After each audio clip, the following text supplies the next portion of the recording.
Bem, o que está acontecendo em Hormuz hoje é um pouco diferente do que vinha acontecendo até ontem. A coluna que publiquei ontem explica bastante sobre como isso funciona, o que é relativamente simples, mas na verdade bastante complexo para os donos dos petroleiros. Existem 3 etapas. Primeiro, eles precisam enviar todos os dados a um corretor ligado à Guarda Revolucionária Islâmica GC. Pode ser um corretor no Irã, em qualquer lugar da Ásia Ocidental, na Ásia, em países islâmicos. Não importa, desde que o corretor esteja vinculado à IRGC. Depois, a IRGC analisa todas as informações. E claro, se você tiver ligação com os Estados Unidos, com interesses israelenses ou com nações hostis, e há várias, esqueça, seu petroleiro não vai passar. Se não for esse o caso, sem problema. Mas primeiro, é preciso pagar o pedágio. E o pedágio é de $2 milhões por petroleiro. Como se paga esse pedágio? Bem, eles aceitam dinheiro, de preferência o seu próprio, é claro. Mas também aceitam criptomoedas. O pagamento é feito pela blockchain Tron. A transação é concluída em cerca de 3 segundos, muito rápido.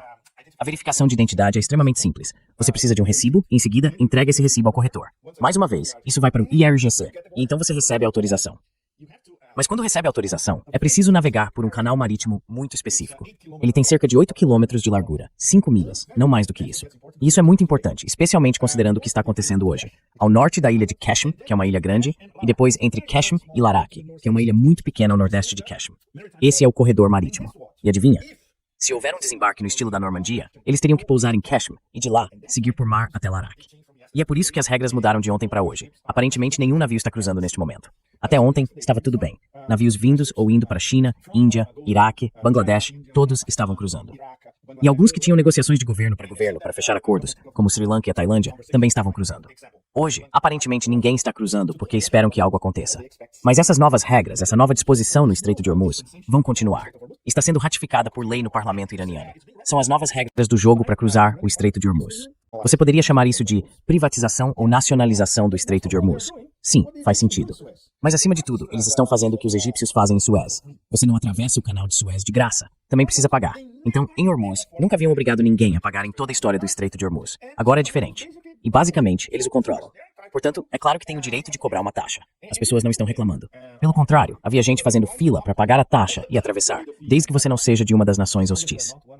De acordo com a inteligência dos Estados Unidos, supostamente 1/3 do sistema de mísseis do Irã pode ser considerado destruído, o que contradiz a afirmação de Donald Trump de que tudo foi destruído. Ainda assim, todos os dias vemos o Irã atacando Tel Aviv, atacando Israel e os estados do Golfo. Qual é a sua reação a isso, em termos do estado da guerra? Você tem os militares iranianos tirando selfies enquanto lançam mísseis. As redes sociais foram definitivamente perdidas pelos Estados Unidos, em termos da guerra de narrativas. Como você tem visto o formato geral dessa guerra agora, à medida que avançamos para o que pode ser, como você disse, neste fim de semana, ou em breve, uma tentativa de operação terrestre de algum tipo contra o Irã. O teatro do absurdo em torno de tudo isso está além de qualquer peça absurdista. Sabe, acabei de receber isso na minha caixa de entrada há uns 5 minutos, bem antes de começarmos nossa conversa. Donald Trump está entediado com a guerra no Irã e quer que ela acabe para poder seguir em frente. Você acredita nisso? O proverbial funcionário dos Estados Unidos falando com a grande mídia americana. É absolutamente desconcertante. Já era desconcertante quando ele descreveu isso como uma excursão. E agora ele está entediado com a excursão e quer seguir em frente. O que é isso? Precisaríamos de um dia inteiro só para começar a refletir sobre isso, para conseguir formular até meia resposta, especialmente considerando o que aconteceu desde o início desta semana, que já foi uma montanha-russa por si só. Você se lembra do primeiro ultimato, que deveria expirar na segunda-feira. E então, obviamente, não expirou, porque ele o adiou por mais 5 dias. Todo mundo acha, é claro, que como os mercados fecham na sexta-feira, vai acontecer alguma coisa durante o fim de semana. É aí que estamos agora. Mas ainda não sabemos se é esse o caso. E as negociações, a história das negociações, são uma das partes mais absurdas do grande teatro do absurdo. Sabíamos, por meio de diplomatas omanitas, que eles traduziram do Farsi para um inglês rudimentar, na verdade, as propostas iranianas que seriam entregues a Witkoff e Kushner. Eles nem conseguem entender um inglês básico, traduzido pelos diplomatas omanitas, que aliás são muito competentes. Eles não entenderam o que o Irã estava realmente oferecendo, o que era bastante generoso em termos de limites de enriquecimento e tudo mais. Isso foi no começo de tudo. E então, quando os iranianos descobriram, disseram não vamos mais conversar com esses idiotas. Aí a narrativa mudou para ok, a Casa Branca vai enviar J.D. Vance para conversar com Ghalibaf em Islamabad. Deveria ter sido hoje, na verdade. Por que não aconteceu tudo? Antes de tudo, porque os iranianos então enviaram Vance por meio dos diplomatas de costume, os omanenses, mas também os paquistaneses, que começaram a se apresentar como mediadores. Surgiu um trio de mediadores nos últimos dias, Turquia, Egito e Paquistão. Mas os paquistaneses se colocaram como, certo, nós somos os principais mediadores, e se houver uma reunião será aqui em Islamabad. Então todo mundo pensou, certo, vai ser no Paquistão. E ao mesmo tempo, os paquistaneses traíram o Irã porque, você sabe o que Trump disse esta semana? Que recebeu um presente do Irã de 8 petroleiros cheios de óleo. Adivinha sob qual bandeira eles navegavam? Paquistão. Então isso significa que eles nunca foram ao Paquistão. Na verdade, foi um truque. Então, quando cruzaram o Estreito de Hormuz, como os iranianos acreditavam que se tratava de uma nação muçulmana amiga, os americanos entraram e tomaram tudo. Resultado, navios com bandeira paquistanesa não estão mais transitando pelo Estreito de Hormuz. Os iranianos imediatamente os bloquearam. Mas o problema é que durante a semana, eles deveriam ter, digamos, a primeira parte da nova não negociação, não plano, com a proposta americana de 15 pontos. E os iranianos, é claro, nós já dissemos o que queríamos desde o começo. Vamos repetir, para ver se agora você entende em bom inglês. Tudo o que já sabemos. Nada de mais bases dos Estados Unidos na Ásia Ocidental. Pagamento de reparações, reparações por danos de guerra, fim das sanções, o programa nuclear civil continua, nenhuma restrição ao programa de mísseis, nenhuma restrição à colaboração com Hezbollah, Ansar Allah, etc. Então, obviamente, as duas posições são completamente incompatíveis, certo? Mas aí a narrativa mudou novamente durante a semana, porque agora todo mundo está esperando o desembarque ao estilo da Normandia.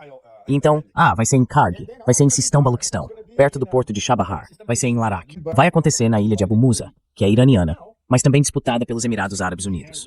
E agora, eu diria que o ponto realmente assustador em toda essa troca de acusações é que os Emirados, na prática, já anunciaram que estão entrando na guerra lado a lado com os americanos. Tudo começou com aquele artigo de opinião no Wall Street Journal, publicado pelo embaixador dos Emirados Árabes Unidos nos Estados Unidos, Youssef Al-Otaiba. Foi um artigo absolutamente horrível, mas estava bem claro que era isso que eles queriam. E por que isso, Danny, todos vocês? Siga o dinheiro. Os Emirados Árabes Unidos firmaram 1,4 trilhões em acordos com os Estados Unidos, investimentos na economia americana, em IA, semicondutores e por aí vai. Então eles precisam seguir o dinheiro deles. E para que isso aconteça, precisam reativar a economia dos Emirados. No momento está um desastre total. Dubai, como conhecemos, o modelo de negócios de Dubai já está morto. Abu Dhabi, muito parecido. O porto de Jebel Ali está paralisado. E Jebel Ali é um dos portos-chave do que eu chamaria de mini império de portos dos Emirados Árabes Unidos. Eles têm acordos portuários em todo lugar. Tartus. E também em Aqaba, na Jordânia, que é o único porto de carga da Jordânia, os Emirados também estão lá. Então, a questão é que eles precisam manter seu império de portos, especialmente esses três, porque são fundamentais para os corredores de conectividade marítima entre a Ásia e a Europa. Tudo gira em torno dos portos e do dinheiro deles, e do fato de estarem sendo deixados de lado, especialmente pelos sauditas. Os sauditas têm outros planos para o transporte de carga entre a Europa e a Ásia, passando pelo Golfo Pérsico. Então, eles estão desesperados. E claro, como diz no artigo de opinião e o que os funcionários dos Emirados Árabes Unidos estão dizendo, precisamos conter a ameaça iraniana. É pura besteira. É porque eles estão perdendo dinheiro e o modelo de negócios deles está desmoronando bem diante dos olhos. Então, se eles fizerem isso, a resposta fascinante do Irã já está em andamento, porque eles publicaram uma lista de 5 megalvos que serão atingidos se os Emirados Árabes Unidos entrarem na guerra. Portanto, a situação está ainda mais complicada do que estava no meio da semana. Temos a traição do Paquistão, o posicionamento do Paquistão como mediador, que desabou completamente, e a economia dos Emirados entrando em colapso ao mesmo tempo. E agora a solução deles é, certo, vamos entrar na guerra. Então só piora cada vez mais. Eu defini isso no começo da semana como a máquina infernal de escalada. E a máquina infernal de escalada piora dia após dia. Não temos ideia do que pode acontecer ou do que poderá acontecer neste fim de semana, mas algo vai acontecer nos próximos dias que será catastrófico, seja o que for. Se for acontecer um mini desembarque da Normandia, se for como o secretário das Guerras Eternas está dizendo, que será uma mega campanha de bombardeios para dar o golpe final em um Irã já derrotado, bem, nós estamos. Então, obviamente, todos nós mal conseguimos acompanhar, porque a velocidade está completamente fora de controle. O nível de demência está completamente fora de controle. E claro, há pouquíssimos atores racionais intervindo. Os russos não estão dizendo nada, estão apenas observando. Os chineses estão apenas observando. Os europeus, é claro, não existem, já estão enterrados. Então é isso, continuamos sendo reféns do babuíno insano da barbárie. Mas o panorama geral parece contradizer as próprias ações que estão sendo tomadas.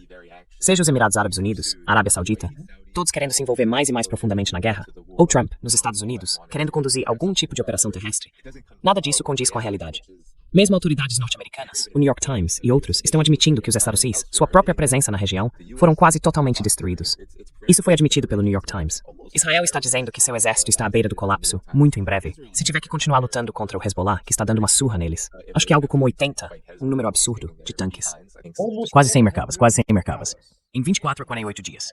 O chefe do Estado-Maior está dizendo que o exército israelense pode entrar em colapso a qualquer momento se essa guerra continuar. A situação não parece boa, e Trump disse que não está desesperado. Ele disse à mídia que não está desesperado. Ele simplesmente não se importa. Essa é uma declaração chocante de se fazer quando a realidade não parece favorável para os Estados Unidos, Israel e os agressores, as chamadas partes hostis no Estreito de Hormuz. Então, por que seguir nessa direção? Parece uma situação em colapso, que só piora a partir daqui se essas medidas forem tomadas. Pepe, o que você acha? Na verdade, qualquer coisa que ele fizer a partir de agora só vai piorar a situação. A única coisa que ele talvez realmente faça é declarar vitória amanhã. Afinal, ele já está entediado com a guerra. Por que não declarar vitória? Destruir tudo. Então é isso. Declaro vitória e vou embora. Isso vai mudar o cassino fora de controle que ele criou na economia global, não apenas no Golfo Pérsico. Não, o Irã vai continuar fazendo o que está fazendo. Eles vão continuar devastando o que ainda não foi devastado em termos de interesses dos estados em todos os lugares. As bases estão praticamente todas destruídas. Aparentemente, mais de 90% de tudo que havia nessas bases já foi destruído. Mas existem outros interesses dos Estados-membros ao redor do Golfo Pérsico. E isso inclui, por exemplo, centros de dados. É aí que os Emirados Árabes Unidos entram em cena novamente. E claro, se os Emirados decidirem entrar na guerra, então o Irã ganha um novo fôlego para atacar os Emirados e destruir completamente sua economia. Exatamente como estão fazendo agora com os novos mísseis, que são extremamente precisos. E obviamente sem mais, Arrow 3, David's Sling, THAAD, Patriot, todo esse tipo de defesa, eles podem atacar Israel à vontade, como quiserem, todos os dias, 2 ou 3 vezes por dia, que é exatamente o que estão fazendo agora. Eles continuarão fazendo isso, porque faz parte, digamos, de suas 2 principais prioridades. Causar grandes danos a Israel, possivelmente de forma irreversível, e destruir todas as bases militares dos Estados Unidos na Ásia Ocidental, para que não possam ser reconstruídas nem retornem. Todo o resto está interconectado. De todas essas coisas interconectadas, a parte mais importante é o que já está em vigor no Estreito de Hormuz, digamos até hoje. A livre passagem para todos os petroleiros que cumprirem 3 condições será restabelecida, pois agora está sendo formalizada pelo parlamento iraniano. São as novas regras do Estreito de Hormuz. E claro, é uma excelente fonte de petro-yuans para a Guarda Revolucionária Islâmica e para o governo iraniano.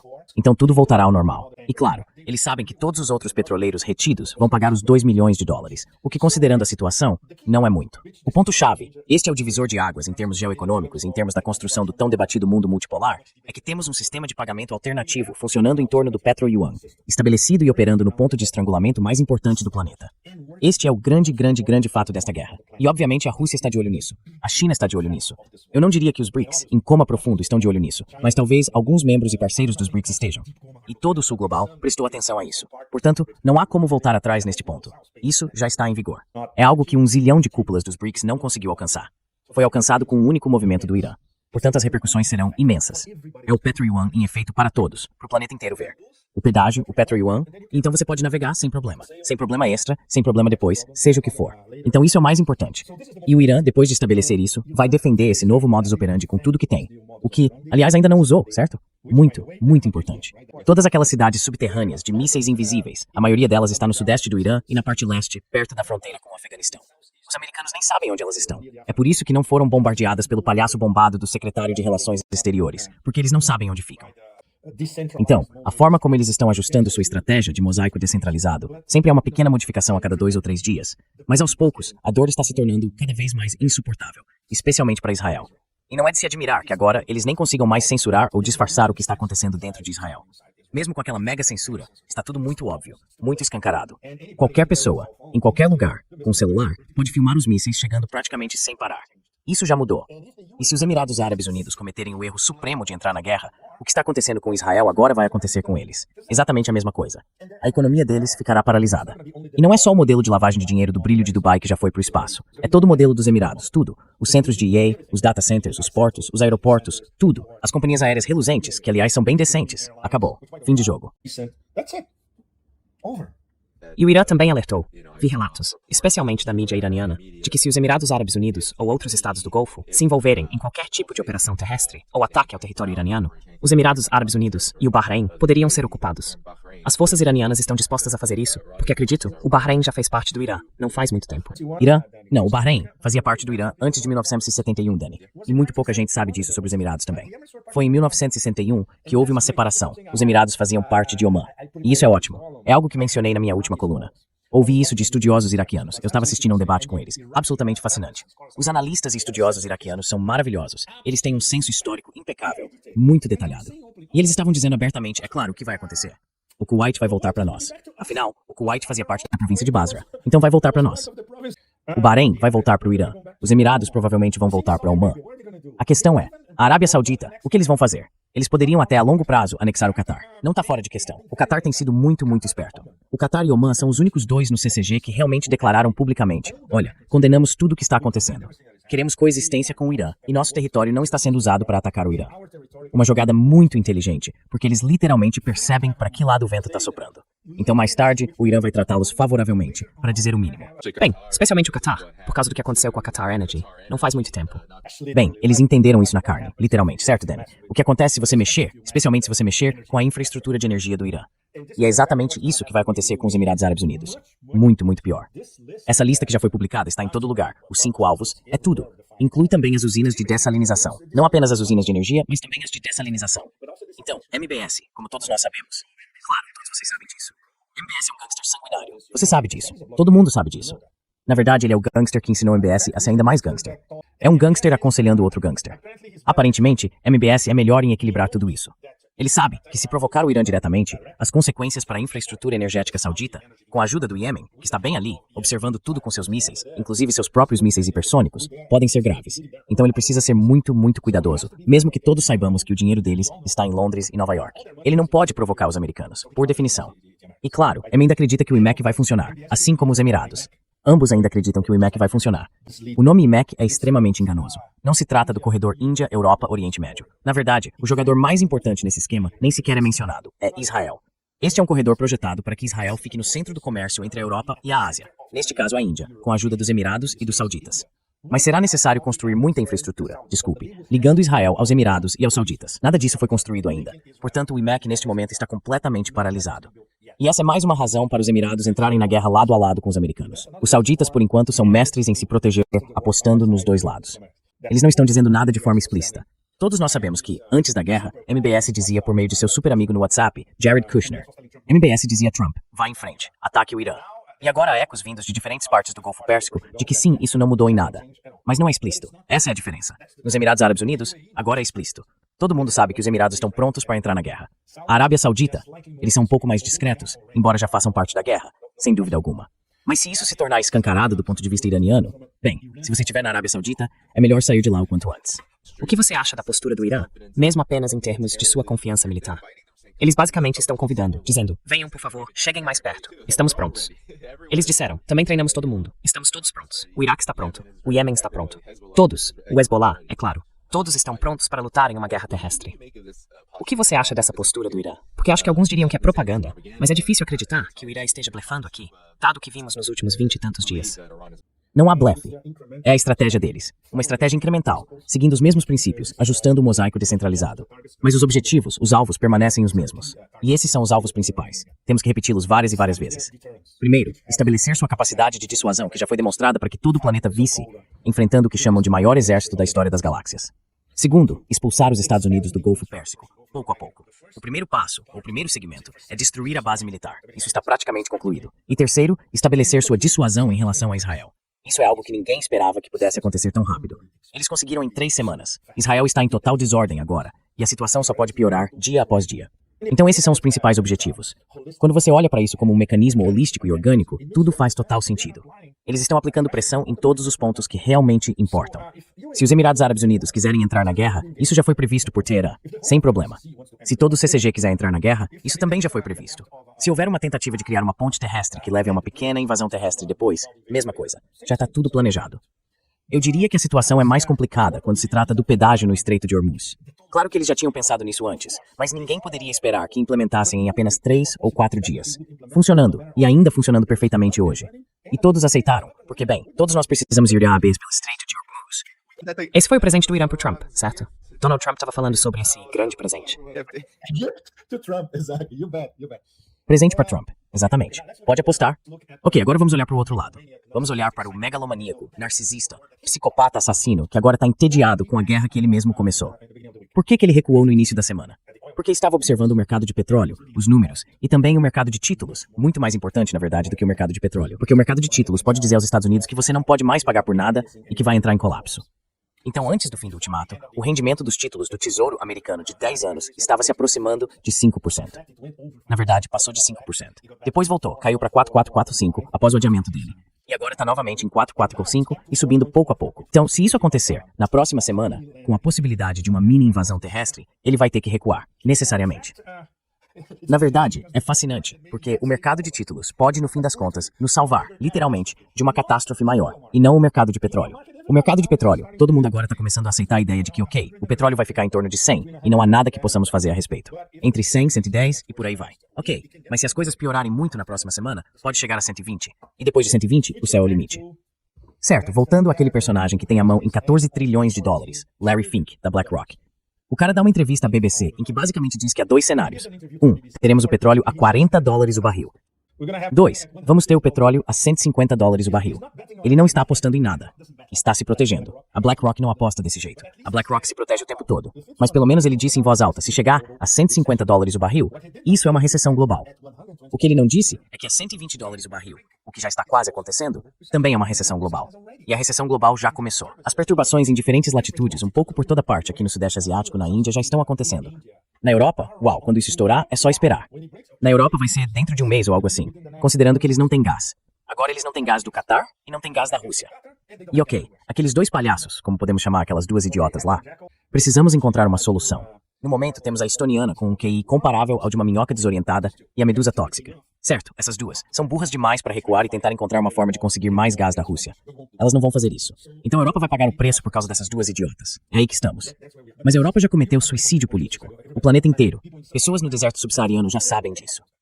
Todo mundo sabe. Os efeitos em cascata já estão aqui. A maior parte do planeta já está sofrendo. E tudo isso, tudo o que está acontecendo, foi causado por uma decisão fatídica. O cara que agora está entediado decidiu lançar uma guerra porque os doadores sionistas e o eixo internacional sionista mandaram. Sim, eu sei. Parece que estamos falando de um sketch do Monty Python, não é, Dani? Mas essa é a realidade diante de todos nós. Então parece que estamos em um tipo de beco sem saída, e que o Irã possivelmente apagou o que muita gente achava que eram ganhos desde 7 de outubro de 2023. Sabe, Israel e os Estados Unidos pareciam ter ganhado muito com o genocídio, o que aconteceu no Líbano, na Síria, tudo isso. Mas parece que o Irã, em apenas 3 ou 4 semanas, apagou qualquer um desses ganhos, com toda a destruição que causou no Golfo, em Israel, e com as implicações políticas e geopolíticas disso. E sem mencionar o Estreito de Hormuz, que criou um desastre do Petro-Yuan bem diante do Império. O que você acha desse quadro mais amplo, de como isso muda as coisas geopoliticamente, considerando que não há bons desfechos aqui?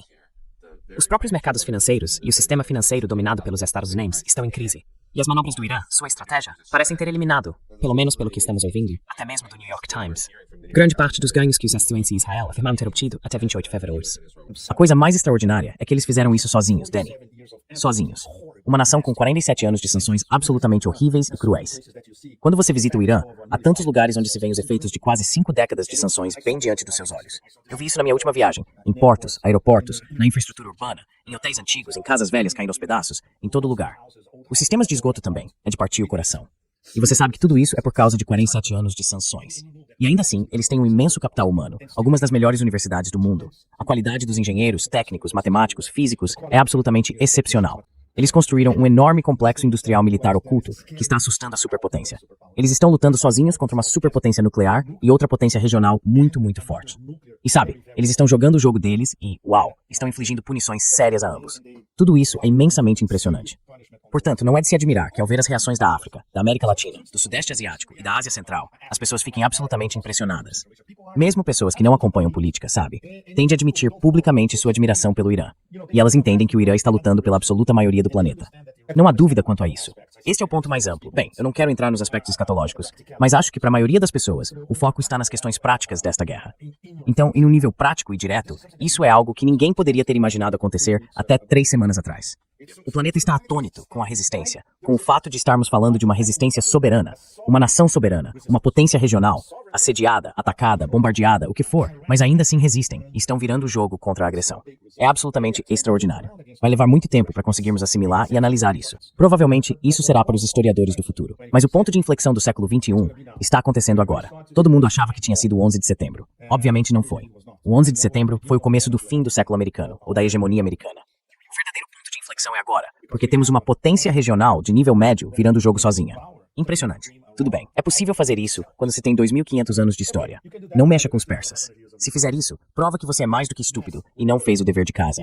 E claro, esse pessoal em Washington, eles nem sabem o que é dever de casa. J.D. Vance disse que iranianos iriam prender coletes movidos à energia nuclear no peito e morrer como americanos. Sim, essa é parte da história. E eu sinto, e fico curioso com a sua reação a isso, a postura da Rússia e da China, ao que me parece, em muitos aspectos, o relativo silêncio delas nesta guerra pode ser porque vem o Irã resistindo. Elas ofereceram ajuda onde puderam e onde quiseram. Parece que tudo está funcionando, e elas têm a ganhar com isso, porque, apesar de todos os danos, e é claro que é horrível o que está acontecendo com o povo iraniano, o que já começa a se formar no pós-guerra indica que essas 3 potências não apenas permanecem, e que o Irã permanece, mas que haverá uma grande consolidação em direção à Rússia e à China, já que os Estados Unidos, sozinhos, estão destruindo sua própria reputação. Quer dizer, nós já sabíamos, você, nós sabíamos que os Estados Unidos não têm interesses além dos interesses da elite. Mas agora estamos vendo o mundo inteiro assistir, enquanto os Estados Unidos destroem o sistema financeiro global, apenas para perseguir os objetivos que você sabe, sionistas, oligarcas e outros querem alcançar. Isso é algo enorme. Então, quais são seus pensamentos sobre a postura da Rússia e da China? E como o RIC, como você o chamou, o verdadeiro RIC, se sai a partir daqui, já que esta guerra provavelmente vai se arrastar por um tempo, mas eventualmente vai acabar, os ataques vão parar e haverá um pós-guerra. Bem, a Rússia e a China estão elevando algo a uma forma de arte. Nunca interrompa seu inimigo quando ele está cometendo um erro sério. E é por isso que eles estão tão silenciosos. É uma forma de arte, lindamente executada. É claro que Putin e Xi conversaram sobre isso. Não há dúvida de que o fizeram. Antes de tudo, por causa das parcerias estratégicas interligadas em vários níveis. O RIC, os três têm parcerias estratégicas. Isso não inclui um pacto militar, o que é muito importante, mas inclui discussões no nível do Ministério da Defesa, no mais alto escalão. E inclui algo que os russos nunca, claro, permitirão: qualquer vazamento de Moscou especificando como estão ajudando o Irã. Isso não vai acontecer. O mesmo vale para a China. Todos nós sabemos o que a China está fornecendo ao Irã, mas esqueça qualquer admissão específica vinda de Pequim. Eles não precisam disso. Os resultados estão aí. O nível de precisão dos alvos, as informações de inteligência 24 horas por dia, a identificação cristalina dos planos de guerra americanos que os russos forneceram anteriormente aos iranianos, tudo isso. Nós sabemos de tudo isso. Mas eles estão apenas observando. E o que deveriam dizer? Eles sabem que, por exemplo, mesmo que tentem agir no Conselho de Segurança da ONU, nada vai acontecer, porque a ONU já está morta, como todos sabemos. A ONU é um morto-vivo. Então Rússia e China nem se deram ao trabalho. Eles estão observando os resultados práticos no campo de batalha. Por exemplo, os iranianos aprenderam muitas lições que os próprios russos haviam aprendido na Ucrânia. Então esse nível de informação foi transferido de Moscou para Teherã. Não há dúvida quanto a isso. E claro, os chineses, em termos da reorientação do GPS para o Beidou, por exemplo, são essenciais. Portanto, eles estão integrados às informações chinesas em tempo real. E claro, há a questão dos russos em especial. Eles sabem disso, o que é algo que o próprio Putin disse publicamente. Os iranianos não nos pediram nada, o que foi uma maneira muito inteligente de dizer que, se pedirem, nós forneceremos. Mas eles não pediram. Na verdade, o que eles começaram a pedir, eu diria, foi por volta de 2023, 2024, 2025, nesses últimos 3 anos.